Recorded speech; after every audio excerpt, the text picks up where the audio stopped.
Hello friends, a very good evening to all of you. Welcome to मलुकाएस। 6 PM के हमारे daily one question discussion में आज का एक नया टॉपिक हम डिस्कस करेंगे। काफ़ी इंपॉर्टेंट टॉपिक है ये पेपर 3 के हिसाब से, क्योंकि जनरली हमें यूपीएससी पेपर 3 में इस टॉपिक पर एक ना एक क्वेश्चन तो पूछता ही है। और आज का जो टॉपिक हम कवर अप करेंगे it is regarding the climate change. So environment के रिलेटेड, उसके प्रोटेक्शन, उसके कंजर्वेशन के रिलेटेड और एनवायरमेंटल इश्यूज जितने भी गोइंग ऑन है, एनवायरमेंटल इम्पैक्ट असेसमेंट जो रिसेंटली इंट्रोड्यूस हुआ है, तो इसके रिगार्डिंग बहुत से एरियाज के हमें क्वेश्चन पूछे जाते हैं। तो इसीलिए आज का जो क्वेश्चन था वो एक अलग एंगल के तौर पर हमने क्लाइमेट चेंज के हिसाब से डिज़ाइन किया है। उस टॉपिक को आज हम डिस्कस करेंगे। ये जो टॉपिक है पर्टिकुलरली फोकस करेगा क्लाइमेट चेंज का क्या इफेक्ट है, यानी किस प्रकार का प्रभाव पड़ रहा है हमारा इंडिया में। स्पेशली हम डिस्कस करेंगे कि इस प्रकार के क्लाइमेट चेंज का इंडिया के हिमालयन रीजन में, यानी हिमालयन रीजन पर्टिकुलरली, और कोस्टल एरिया में, जो कि मोस्ट वल्नरेबल एरियाज है। क्योंकि पिछले कुछ दशकों से या फिर रिसेंट भी बहुत से ऐसे इंसिडेंट्स हुए कि हिमालयन रीजन में जितने भी ग्लेशियर्स है वो धीरे धीरे क्या होते जा रहे हैं, मेल्ट डाउन होते जा रहे हैं due to the effect of the climate change. उसके अलावा जो हमारे कोस्टल एरियाज है वो भी जो वल्नरेबल है, मोस्ट प्रोन है towards the climate change issue, जिसकी वजह से ग्लोबल वार्मिंग की वजह से भी जो सी लेवल राइज है वो धीरे धीरे क्या होती जा रही है, बढ़ती जा रही है। और इसी का परिणाम है कि कोस्टल एरियाज जो है मोर थ्रेटन्ड बनते जा रहे हैं due to the effect of the climate change. तो दोनों एरियाज से आज का जो टॉपिक था ये डिजाइन किया गया था। ये जो टॉपिक है हमारे पेपर 3 के हिसाब से काफी हद तक इंपॉर्टेंट है। तो स्टार्ट करते हैं आज के डिस्कशन को। ये जो डिस्कशन है आपको प्रोवाइड किया जा रहा है Hindi, English as well as the Punjabi. और ये जो डिस्कशन है आपको साइमल्टेनियसली इसकी जो लिंक है और जो पीडीएफ फाइल है वो प्रोवाइड की जा रही है on the official Telegram channel of मलुकाएस, जिसकी लिंक आपको डिस्क्रिप्शन में मिल जाएंगी। उसको आप ज्वाइन कर लीजिए और डेली बेसिस पर आपके फर्दर रेफरेंस के लिए भी आपके पास वो आप डाउनलोड करके रख सकते हो। तो स्टार्ट करते हैं आज के डिस्कशन को। आज के डिस्कशन के पहले एक बहुत बड़ी इंपॉर्टेंट अनाउंसमेंट आप सभी के लिए है। मलुकाएस के द्वारा 2024 के बैच के लिए जीएस प्लस एडवांस की ऑनलाइन बैच सिर्फ 8999 प्लस जीएसटी में आप सभी के लिए अवेलेबल है। और इसीलिए बहुत से ऐसे स्टूडेंट्स हैं जो फीस के वजह से या फिर पैसों के वजह से अपनी यूपीएससी के जर्नी को पूरा नहीं कर पाते हैं। तो that's why it is most important opportunity for all over India वाले जो स्टूडेंट्स हैं, यूपीएससी का जीएस एडवांस प्लस बेसिक जो एडवांस है, फाउंडेशन प्लस एडवांस, जिसमें 1500 प्लस आवर्स का आपका क्लासेस का कवरेज, जीएस प्लस एनसीईआरटी का कवरेज, उसके लेक्चर्स, उसके साथ साथ 1+1 यानी 1-to-1 जिसको हम पर्सनल मेंटोरशिप कहते हैं, उसके साथ साथ current affairs, weekly test as well as the daily answer writing plus MCQ practice. This all are covered in this particular course जो आपके 2024 के हिसाब से डिजाइन किया गया है। अब इसके बारे में जो भी आपको जानकारी होंगी आप नीचे दिए गए नंबर पर कांटेक्ट करके इसकी जानकारी ले सकते हो। अगर आपको ये कोर्स ज्वाइन करना है तो आपको स्क्रीन पर ये स्कैन कोड दिख रहा होगा, इसको स्कैन करके आप डायरेक्टली एनरोल कर सकते हो इस कोर्स को। क्लियर है? अब आते हैं आज के डिस्कशन के तौर पर। क्वेश्चन जो आज हम डिस्कस करेंगे उसको पहले हम क्वेश्चन को रीड करेंगे, समझेंगे उसके कंटेक्स्ट का, कीवर्ड्स पर ध्यान हम देंगे और क्या पॉसिबल इसके डायमेंशंस हो सकते हैं और क्या डिमांड है इसके हिसाब से उसके आंसर को भी डिजाइन करते हैं। तो क्वेश्चन जो दिया गया था आपको, क्लाइमेट चेंज का effect on particular coastal areas as well as the Himalayan region. तो क्वेश्चन था climate change is a global problem, how will India be affected by the climate change? यहां तक का एक पहला पार्ट दिया गया। Also discuss how will climate change affect the Himalayan and coastal states of India। यानी जलवायु परिवर्तन एक वैश्विक समस्या है, जलवायु परिवर्तन से भारत कैसे प्रभावित होगा, और साथ ही चर्चा करें कि जलवायु परिवर्तन का भारत के हिमालयी और तटीय राज्यों पर क्या प्रभाव पड़ेगा। तो ऑब्वियसली हमें ओवरऑल एक कंटेक्स्ट तो देना ही है क्लाइमेट चेंज का इस क्वेश्चन के हिसाब से आंसर में, लेकिन पर्टिकुलरली हमें उन दो चीजों पर फोकस करना पड़ेगा जिस पर इस क्वेश्चन में भी फोकस किया गया, that is the effect of the climate change on Himalayan region as well as the coastal region. यानी दो हमारे तटीय प्रदेश है, तटीय राज्य है, तटीय जो रीजन है वहां पे किस प्रकार का प्रभाव पड़ रहा है, और मोस्टली जो हमारे हिमालयन रीजन है, स्पेशली उत्तराखंड है, हिमाचल है, जम्मू एंड कश्मीर का रीजन है, इधर अरुणाचल प्रदेश वाला रीजन है, सिक्किम वाला रीजन है, ये जो वेस्टर्न और ईस्टर्न हिमालय वाला रीजन है, इस पर क्या प्रभाव पड़ता जा रहा है क्लाइमेट चेंज का। तो इस दोनों हिसाब से हम इस क्वेश्चन को क्या करेंगे, डील करेंगे। अब इस क्वेश्चन को जब आप सॉल्व कर रहे हो तो कुछ अप्रोचेस के थ्रू आपको जाना होता है, और इसीलिए हर आंसर के साथ आपको कुछ अप्रोचेस भी प्रोवाइड किए जा रहे हैं कि किस तरीके से इस आंसर को आपको डील करना था। तो सबसे पहले जिन अप्रोचेस पर आपको ध्यान देना है while solving this particular question, तो ये कुछ 4-5 अप्रोचेस है जिस अप्रोचेस का आपको जिक्र करना आपके आंसर में जरूरी है। सबसे पहली चीज तो आपको स्टार्ट करना पड़ेगा answer with a basic term that is climate change. Climate change है क्या पर्टिकुलरली, क्लियर? क्योंकि क्वेश्चन में सबसे पहली लाइन वही दी हुई है कि क्लाइमेट चेंज क्या है।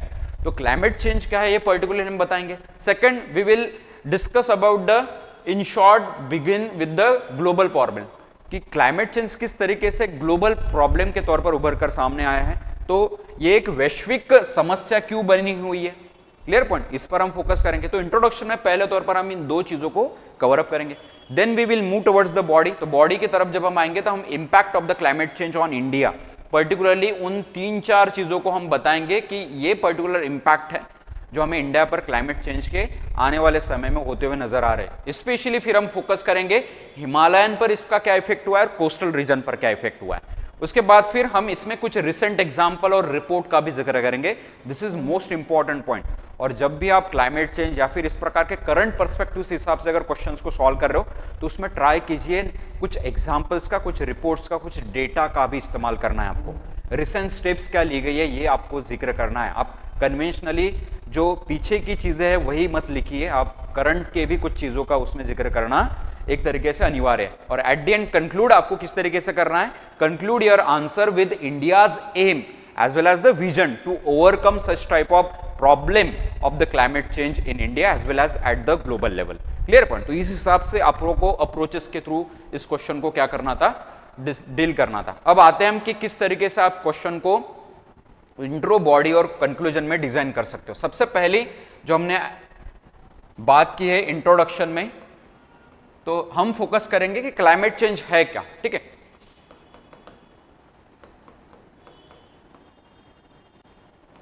सो क्लाइमेट चेंज आप सबको पता है कि क्लाइमेट चेंज जो एक तरीके से यानी एक जो हवामान जिसमें या फिर जो एक तरीके से क्लाइमेट बदलता हुआ नजर आए, उसमें सबसे पहली इंपॉर्टेंट चीज है वो है ग्लोबल वार्मिंग। कौन सी समस्या उभर कर सामने आ रही है, एक तो ग्लोबल वार्मिंग, और एक ग्लोबल वार्मिंग पर्टिकुलरली है क्या, जिस तरीके से हमारे हिमालयन ग्लेशियर जो है मेल्ट होते जा रहे हैं, इवन अंटार्कटिका और आर्टिक रीजन में भी जो आइस कैप थी, एक तरीके से आइस की जो परत है वो धीरे धीरे क्या होती जा रही है, मेल्ट होती जा रही है। ऑब्वियसली उस रीजन में भी, हमारे इंडियन रीजन में भी, और ओवरऑल ग्लोबल जो टेम्परेचर है वो क्या होता जा रहा है, बढ़ता जा रहा है। इसके पीछे का सबसे बड़ा रीजन है वो है ग्रीन हाउस गैस का इमिशंस, और ये पर्टिकुलरली कंटिन्यूस गोइंग ऑन है। और हर कंट्री फ्यूल कंबशन या फिर अदर फैक्ट्रीज, अलग अलग हमें बड़े इंडस्ट्रीज, इसके थ्रू जो भी गैसेस बाहर निकल कर सामने आ रहे हैं, जिसमें मोस्टली कंट्रीब्यूट किया जा रहा है वो है CO2 का एक कंट्रीब्यूशन। तो ये ग्रीन हाउस गैसेस का जो एक तरीके से कंट्रीब्यूशन बढ़ता जा रहा है, उससे एक ग्लोबल टेम्परेचर की समस्या जो है वो क्या होती जा रही है, सामने नजर आ रही है। तो क्लाइमेट चेंज में सबसे पहला पर्सपेक्टिव होता है वो है ग्लोबल टेम्परेचर या फिर global warming. And second is shifting in the weather pattern, shifting in the weather pattern. और ये वेदर पैटर्न में शिफ्टिंग होने के वजह से अलग अलग परिणाम इसके हो रहे हैं। एक तो एग्रीकल्चर सेक्टर पे हो रहा है सबसे पहली चीज, यानी प्रोडक्शन लेवल उससे हैम्पर हो जाएंगे। दूसरी चीज, ये जो वेदर कंडीशंस है मोर फ्रिक्वेंट होती जा रही है, मोर इंटेंस भी होती जा रही है। अब ये मोर फ्रिक्वेंट और मोर इंटेंस होने के वजह से इसका परिणाम एग्रीकल्चर सेक्टर पर तो हो रहा ही है। एग्रीकल्चर सेक्टर ने प्राइमरी सेक्टर पर अगर होगा तो उसका परिणाम फिर मैन्युफैक्चरिंग सेक्टर पर भी होगा, क्लियर पॉइंट। सो अलग अलग लेवल पर इस प्रकार के, इवन हेल्थ इश्यूज पर भी इस प्रकार के वेदर पैटर्न का इफेक्ट होता हमें नजर आ रहा है, क्लियर पॉइंट। और एक बहुत से जो अनवांटेड इंसिडेंट्स है, यानी जो नेचुरल कैलामिटीज थी वो भी इंटेंस होती जा रही है, इवन फ्रिक्वेंट भी होते जा रहे हैं, जिसमें फ्लडिंग है, ड्रॉट्स है, साइक्लोन्स है। ये इंसिडेंसेस और ज्यादा इंटेंस होते जा रहे हैं और ज्यादा बढ़ते जा रहे हैं। तो प्राइमरी लेवल पर आपको इंट्रोडक्शन में इसका एक कंटेक्स्ट लिखना है कि global warming is a combination, जिसमें हमें climate change is a combination, जिसमें हमें ग्लोबल वार्मिंग देखने को मिलता है और shifting in the weather pattern, इसके परिणाम भी हमें देखने मिलते हैं। अब आते हैं हम बॉडी पर। अब बॉडी पर इसके 2-3 चीजें आपको लिखनी है। सबसे पहला कि इसका इंपैक्ट क्या होता जा रहा है, यानी कंसर्न क्या है, पर्टिकुलर चैलेंज क्या है। तो इंपैक्ट ऑन इंडिया की जब आप बात करोगे तो अलग अलग इंपैक्ट हमें होते हुए नजर आते हैं। आपके पास 8-10 पॉइंट हो सकते हैं इसके रिगार्डिंग, आपको कम से कम 3-4 पॉइंट्स को कवर अप करना है। सबसे पहली चीज क्या है कि इंडिया पर इसका परिणाम क्या हो रहा है, एक्सट्रीम हीट जो है वो बढ़ती जा रही है।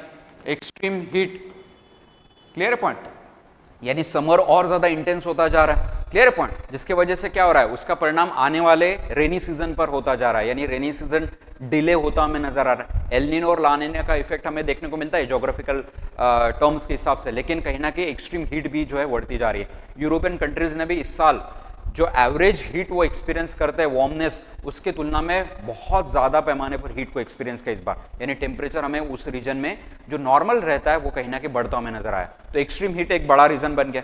उसके साथ साथ रेनफॉल पैटर्न्स चेंज होते जा रहे हैं, रेनफॉल पैटर्न्स में हमें चेंजेस नजर आ रहे हैं। थर्ड पॉइंट जो आप इसमें कवर अप कर सकते हो वो है ड्रॉट लाइक सिचुएशन, जो अभी हमने देखी, साइक्लोन्स या फिर ग्लेशियल मेल्ट वाली सिचुएशन हमें देखने मिलती है। तीसरा इंपॉर्टेंट पॉइंट है वो है सी लेवल राइज, ये एक इंपॉर्टेंट समस्या बढ़ती जा रही है, सी लेवल राइज, जिसको आप कवर अप कर सकते हो। Even India is experiencing such type of calamities. Agriculture पर इसका इंपैक्ट पड़ रहा है, चौथा पॉइंट जो आप इसमें कवर अप कर सकते हो कि इंडियन एग्रीकल्चर कहीं ना कहीं क्लाइमेट चेंज की वजह से अफेक्ट होती जा रही है। और पांचवी चीज जो आप लिख सकते हो वो है एनर्जी सिक्योरिटी, इसका लॉन्ग टर्म इंपैक्ट किस पर हो रहा है, एनर्जी सिक्योरिटी पर। तो these are the important impact जो हमें क्लाइमेट चेंज के इंडिया पर होते हुए नजर आ रहे हैं, जो आपको प्राइमरी लेवल पर कवर अप करने हैं। अब आते हैं हम सेकंड चीज पर, जो है कि क्वेश्चन में पर्टिकुलर डिमांड की गई है कि हिमालयन रीजन पर इसका क्या इंपैक्ट पड़ रहा है। तो हिमालयन रीजन के कम से कम 2-3 पॉइंट्स आपको कवर अप करने पड़े। सबसे पहले हिमालयन रीजन में जो समस्या आ रही है वो है melting of the glaciers, melting of glaciers. इसमें एग्जांपल्स आप लिखो, रिसेंटली आपने सुना होगा चमोली इंसिडेंस था, इवन अभी ये जो रिसेंटली सिक्किम का इंसिडेंस हुआ, सिक्किम में भी एक इंपॉर्टेंट ग्लेशियर है जो आपको पता होगा, साउथ लोनाक नाम का ग्लेशियर है। और ये साउथ लोनाक नाम का ग्लेशियर जो है, ये जिसको हम कहते हैं ग्लेशियर मेल्टडाउन, जो फ्लड आते हैं particularly due to the glaciers meltdown, ये पर्टिकुलरली आउटबर्स्ट फ्लड जिनको हम कहते हैं उसका एक इंसिडेंट था। अब ग्लेशियर की अगर तुलना करें हम सिक्किम रीजन में, Sikkim region particularly 0.5% land mass ही कवर अप करते हैं इंडिया का, लेकिन 84 ग्लेशियर्स है सिक्किम में। तो ये one of the largest numbers of glaciers माने जाते हैं सिक्किम में। ये धीरे धीरे क्या होते जा रहे हैं, मेल्ट होते जा रहे हैं। मेल्ट के वजह से क्या हो रहा है, इस प्रकार के फ्लड लाइक सिचुएशंस हो रहे हैं। फ्लड लाइक सिचुएशंस जो कि फ्रिक्वेंट है, मोर इंटेंस है, तो डिजास्टर्स भी होती जा रही है, क्लियर पॉइंट। तो मेल्टिंग ऑफ ग्लेशियर्स। सेकंड चीज आप लिख सकते हो वो है पर्टिकुलरली वो है सीजनल रिवर्स, सीजनल्स रिवर्स। ये सीजनल रिवर्स क्या है पर्टिकुलरली, आप सबको पता है कि हिमालयन रीजन में मोस्ट ऑफ द जो रिवर्स है वो पैरेलल रिवर्स है, यानी साल भर पानी जो उसमें हमें देखने को मिलता है, जिसमें गंगा रिवर सिस्टम है, ब्रह्मपुत्र आप ले सकते हो, इवन हमारी इंदस रिवर सिस्टम है। इस प्रकार के जो इंपॉर्टेंट रिवर सिस्टम है पैरेलल इन नेचर है, लेकिन धीरे धीरे ये पैरेलल रिवर किस में कन्वर्ट होती जा रही है, सीजनल लेवल में, यानी इनका जो फ्लो है वो धीरे धीरे क्या होता जा रहा है, कम होता जा रहा है। तो ये एक इंपॉर्टेंट समस्या बनती जा रही है। तीसरी चीज, इसका ही परिणाम जो गंगा डोब रीजन है या फिर एग्रीकल्चर सेक्टर्स है उस पर भी हो रहा है। तो तीसरा इंपॉर्टेंट इंपैक्ट क्या हो रहा है हिमालयन रीजन पर, वो है एग्रीकल्चर सेक्टर। तो these are the 3 important impact जो आप हिमालयन रीजन के पर्सपेक्टिव से इसमें कवर अप कर सकते। अब आते हैं हम कि इसका रीजन, इसका इंपैक्ट जो है कोस्टल एरिया पे क्या हो रहा है, कोस्टल रीजन पर क्या हो रहा है। सबसे पहला कोस्टल रीजन पर हो रहा है कि threat of submergence, sea level rise हो रहे, मतलब क्या कि धीरे धीरे जो जमीन है वो क्या होती जा रही है, सबमर्ज होती जा रही है। और ये आने वाले समय में जो सेंटीमीटर्स ऑफ लैंड धीरे धीरे क्या होती जा रही है, सबमर्ज होती जा रही है। मेक्सिको इसका बेस्ट एग्जांपल है, आप सबको पता है मेक्सिको सिटी धीरे धीरे हर साल में कम से कम 30 सेंटीमीटर के आसपास क्या होती जा रही है, सबमर्ज होती जा रही है। तो ये कहीं ना कहीं हमें देखने को मिल रहा है कि सी लेवल राइज की वजह से इस प्रकार का हमें सबमर्जेंस देखने को मिल रहा है। इवन अनइवन रेनफॉल पैटर्न्स भी, इसका रेनफॉल पैटर्न्स में चेंज होते हमें नजर आ रहा है। तीसरी चीज आप जो लिख सकते हो वो है माइग्रेशन हमें देखने को मिल रहा है। धीरे धीरे यहाँ की जो पॉपुलेशन है वो क्या होती जा रही है, सबमर्जेंस वजह से, रेनफॉल पैटर्न में चेंजेस होने की वजह से माइग्रेशन पर इसका इंपैक्ट कर रहा है। चौथी चीज आप वो लिख सकते हो वो है सैलिनाइजेशन। धीरे धीरे क्या होता जा रहा है कि यही जो ओशन वाटर है वो वहां के जो नजदीकी लेक से या फिर वाटर बॉडीज है उसमें क्या होते जा रहे हैं, ऐड होते जा रहे हैं। तो वहां की जो सैलिनिटी वो धीरे धीरे क्या होती जा रही है, बढ़ती जा रही है। So these are the important areas जो आप इंपैक्ट इंडिया पर्सपेक्टिव से कोस्ट लाइन रीजन में क्या हो रहा है, हिमालयन रीजन में, और यही डिमांड थी इस क्वेश्चन की।